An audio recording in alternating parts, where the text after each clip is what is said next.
This one's blocked. Picked up by Middle.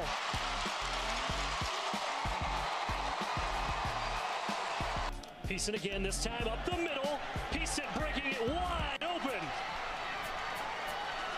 Peason down the sideline, cuts it back. Frank Peason. Here come the Canes. He'll throw, and he'll go up top. Oh, caught! Into Chisholm for the second time today. Wow! A bomb to Chisholm. This one 98 yards. First down, Harris, empty backfield, intercepted. Here's the guy again. Jordan Branch, the big guy, is going to get in. Touchdown, Middle Tennessee. Pick six again for the Blue Raiders. From the 25, and they're going to take a deep shot, and over the middle it is Jalen Lane, and he makes the catch, and he'll go all the way in for a touchdown. 75 yards. What a response from the Blue Raiders. Welcome back to the 2023 Conference USA Football Kickoff Show. I'm John Schriff, and next team up, the Blue Raiders of Middle Tennessee. What a season it was in 2022. An 8-5 record, winning the Hawaii Bowl. Offense was explosive, averaging almost 29 points per game. You see the key returners on offense, and they start the season, a big one, September 7th on the road at Alabama. We welcome in head coach Rick Stockstill, 18th season at Middle Tennessee. Your players with the DJ England Chisholm, the wide receiver, and Teldrick Ross, cornerback. Coach, 18 years. What is the secret to success? Having good players. You know, I've been very fortunate. I love coaching. I love this profession. I love Middle Tennessee, but any coach will tell you it's not about coaching, it's about players, and we've got good players. We've had good players in the past, and these two guys here, Teldrick and DJ, exemplify great players, so been very fortunate. You have 3 former players on your coaching staff, 5 former players who are GAs or assistants in some capacity. What is it like having all those former players, including your son, who's a quarterback coach? Yeah, I'm excited about it. All 3 of those guys and all 5 of the young guys, the GAs, they all deserved it. They earned it. It wasn't a handout just because you played here. They're all really good coaches. They're great communicators. Our players respect them, and they've had a positive impact, you know, on our team, on the players they coach. And then those young guys are going to, they're learning this profession, and they're going to be very successful as well also. You set some program records last season, the first time ever winning back-to-back bowl games, first time ever being a top 25 team when you beat Miami. What was the secret to success in 2022? Again, we had good players, and we got great coaches. Our assistant coaches do a phenomenal job, but our players, you know, showed a great deal of toughness, a great deal of a sense of urgency, overcoming adversity throughout the course of the year, whether it be injuries or, you know, losing a game and bouncing back. Just the resiliency of our team, the leadership of our team. We had great leadership, great toughness, and the players, obviously, they're the reasons we win a game or win those games because of them. All right, let's get into the players then. Let's talk about your offense, who you guys have coming back, who you're going to count on this season. Yeah, we got a lot of good players. We lost good players last year to graduation. Lost a lot of good players, leadership, but I feel really good about our guys coming back. We've got a good senior class, guys that have been here now for, you know, several years. They understand what it takes to be successful, how hard you have to work. Everything you have to do to be successful. So I like our team, and we've got a good nucleus of young guys that, you know, some new guys that just got here in January that'll, you know, going to make contributions. We've got younger guys that have been here for a little bit that haven't played yet that have earned the right now to play and step up. So I like our team. I like the leadership of our team. We've got some really good skill players, and then our big guys on both sides of the ball, on the defensive line and offensive line. I feel really good and confident with them. Let's talk about your quarterback, Nick Vattiato. He was the Bahamas Bowl MVP 2021. He's going to be your starter. What does he bring to the offense? Well, first of all, I have a lot of respect for Nick. And his freshman year in 21, our plan was to redshirt him. And then Chase Cunningham got hurt against Southern Miss, which I think was the 8th game. And he had to come in and play. And so he gave up his redshirt year by playing the last 4 regular season games and then the Bahamas Bowl. So he lost his redshirt year. And then I told him coming into 22, compete for the job. If you don't get it, then I'd like to get that year back for you to redshirt him. So he's a very selfless player. And, you know, he competed for the job and Chase Cunningham won it. And so we were able to redshirt him this year. He played in a couple games this year. So Nick has really matured. He's gotten better since he's been here. He can make all the throws. He's a tough kid. The team respects him. He's a really good leader for us.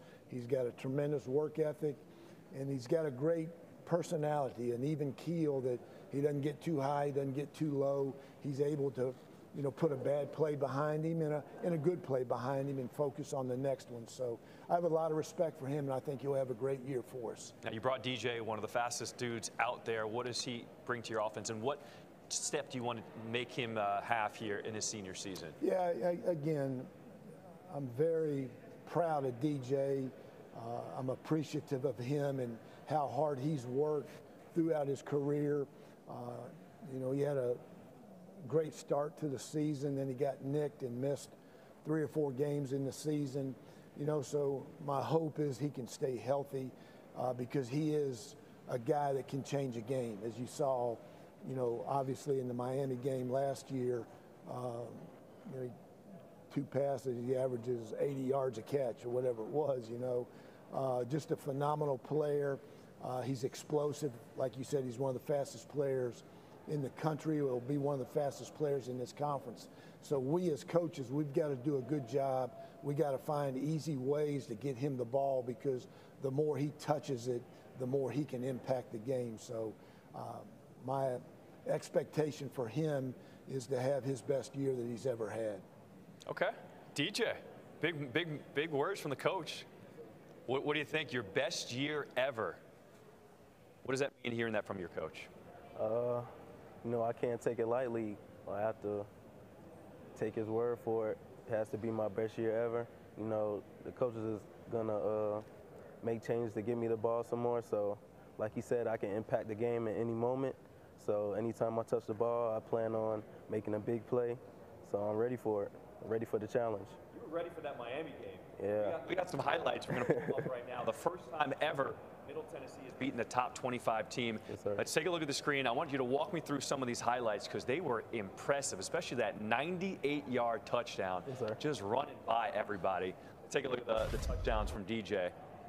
All right, walk me through from the snap. From the snap, really before the snap, I was talking to Coach Stock's son, Brent Stockstill, the quarterback coach. He was like, when we get this stop, we're going to go 99 yards. So we came out there, I'm singled up. I love single cover, so I'm singled up, and he's like 3 yards off. I mean, that's perfect for me. So he's giving me a lot of room, and I'm over there by myself. I tried to get the outside release. He didn't let me, so I just cut it back in and stacked him, used my speed to get on top, and it was over with from then. You had a 71-yard touchdown in that same game. What was that game? What were you seeing? What were you feeling? Man, I just felt a bunch of spirits. I feel like we were ready. You know, I was coming out before the game yelling, they're going to take it easy on us. They think it's easy. So I just tried to hype up the guys to come out and play their hardest. So, and that's what we did. You've seen the outcome. When you have a game like that and a season like you guys had, back-to-back now bowl wins, what did you do in the offseason to prepare to make this your best season yet? You know, you can't stay complacent. That's what most players coming off a big season, coming off a big, you know, individual season, they're going to come complacent, but I want to be better than I was last year, and I want to be more healthy. Like I said, and like Coach Stock said, right after the Miami game, I missed four to five games, and I can't do that. So, and I can't help my team that way. So, coming into the season, I want to stay healthy, you know, get a little bigger. Let's rock for the season. Okay. All right. We're excited. Coach, we talked a little defense now. You talked about the defensive line up front, how those guys got a little bigger, a little stronger. Take me through all the levels of our units of defense and what you like. I like all 3 levels, and we got a lot of experience at all 3 of those levels. we lost two good players in the defensive line last year, and Jordan Ferguson and J.K. Wyatt. But the guys coming back, Marley Cook, Zaylin Wood, Richard Kinley, Jordan Starling, Jordan Branch, those guys have been in a lot of games. They've played a lot of games and have been successful. And then we've got all our linebackers coming back. We lost one to graduation, but those guys, you know, they fly around and they're competitive, they're tough. And then our secondary, you know, we got 3 of the 4 coming back. We lost one corner, but, you know, Teldrick had a great year last year. Both of our safeties are back. And so I feel really good about our secondary. They've, you know, the last 2 years, we've either been 1 or 2 in the country in turnovers forced. And, you know, so they've done a great job from that standpoint. And we've got to continue that because everybody knows turnovers is the #1 determining factor most of the time in winning and losing the game. So, but I like it. I like what we got back there. We got great leadership on that side of the ball. Let's bring in cornerback Teldrick Ross. Teldrick, you set some records last year for yourself. 20 pass breakups. That was a school record. 22 passes defended. That was good for 2nd in the country. How did you have such a great year last season? I just bought into the system. Coach Shafe instilling us every day, be ready to play every position, because I know you probably know I started out playing safety at the beginning of the season. They needed to call me in the corner. I just stepped in and filled those shoes and did the best I could do. I just kept my head down, stayed working, and made sure I was focused on like whatever opponent I was playing, make sure I lock in on the techniques and stuff that I would need to prepare for that week and execute them. Middle Tennessee, I mean, the trajectory, you guys keep going up and up and up. Back-to-back bowl wins. Where does it feel like this program is at, and how do you want to take it to the next level? I feel like this program is already going to the next level. I feel like the camaraderie and the brotherhood and stuff that we got at this program is unreal. You know, from the time I was a freshman to now my senior year, it's crazy. All of the faces I've seen, all of the people I've met, all of the connections I've made. So I feel like we're at where we need to be. We just got to take that one extra step, which I feel like it's going to be this year.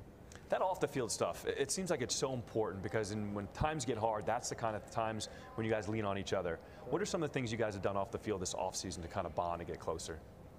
We all went over to Scott Schaefer, our defensive coordinator. We all went over to his house. We grilled out as DBs and as the defensive unit. We got together, talked about some stuff, you know, build that brotherhood off the field so that way, you know, once you can trust somebody off the field, you definitely can trust them on the field. You know what their habits, you know what they like, you know what they don't like, you know how you can talk to them, how to communicate with them. So I think that's very vital information to have. Something different this year in Conference USA, midweek in October. You guys shift from the weekend to playing on national TV, the only game in town. What are you looking forward to most about those midweek games? Getting your body back healthy, man. You know, like Coach Stock said about DJ and everything. I know that's probably going to be big for him, too, you know, stay healthy. And me also, with it being our senior year. So I think us, you know, staying in rehab, you know, getting the treatment and stuff we need for any nicks and bruises that we may have would be good.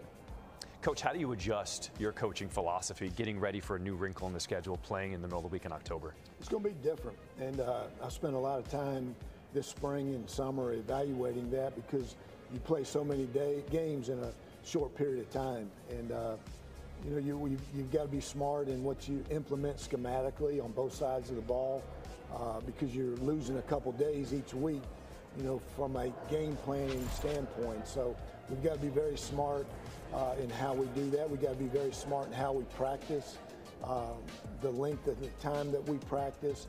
Then the guys have got to do a good job, like Teldrick and DJ said, of taking care of their body and rehabbing and trying to get back as quick as they can. But also they're going to have to spend a lot of time, probably a little bit more time than normal, of studying on their own and preparing for each week. Take us through the schedule because it is a gauntlet at the top with the Alabama and at Missouri. Yeah, you know, it is what it is, you know, and we open up with 4 non-conference games and we get into our conference schedule. But obviously Alabama and Missouri, you know how good they are, but again, we're not going to back down from anybody. We're going to go play. We're not going to be in awe. We know the challenge ahead of us, but you go play. And they didn't think we could beat Missouri in 2016 when we went out there and we beat them. And Syracuse in 2017 or Miami last year. So on paper, they're probably the favorite, but you don't play the game on paper. And our guys will go out there and compete, play hard. You know, you got to play well. You got to, you know, you can't give them anything. And let's go out there and play and see what happens. You're now looking to win a bowl game for the 3rd year in a row, which would be a new program record. Rick Stocksell, appreciate you joining us. Good luck this season. Yeah, thank you. Appreciate you.